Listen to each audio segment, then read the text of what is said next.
So I thought I was done printing and ready for assembly, and as I was thinking about the last video I made and kind of scuffing up the tube where I glue it in, um, I looked again at this internal structure, and this really is just a centering ring, and then these four things here that with a through the wall fin, right, that would really strengthen the fin, but that's not really going to do anything with a 3D print.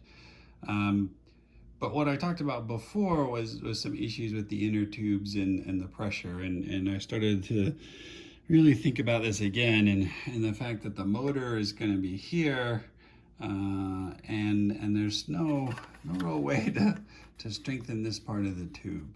And kind of to go through real quick, that this was a minimum diameter that I flew on D's and E's called glow stick.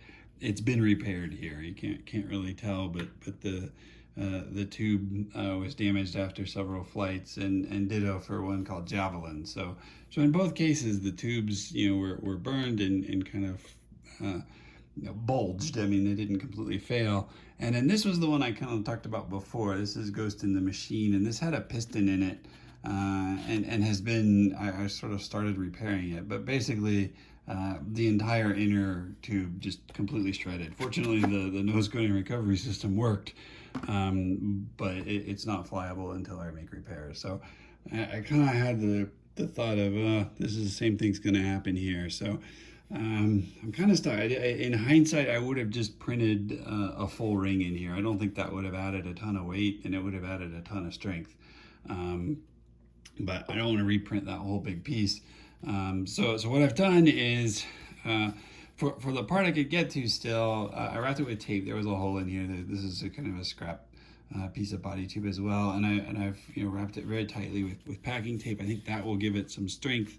But down at the motor end, where there's actually going to be stuff in the way, I didn't really know what to do.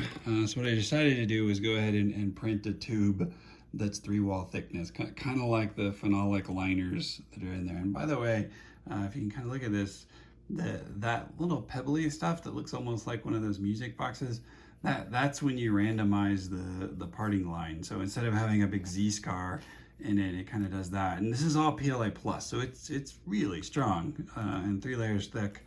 And you got to think about the heat. I think it's actually going to do pretty well, because the heat's going to be hot, obviously coming from the ejection, but it's going to be very short-lived. So we'll see. I mean, this is all about running experiments, and so my plan is to put epoxy as far up in there as I can, to put this in, and then just go ahead and use my longer 90 or 95, depending on whether you count the thrust string, motor to push it in.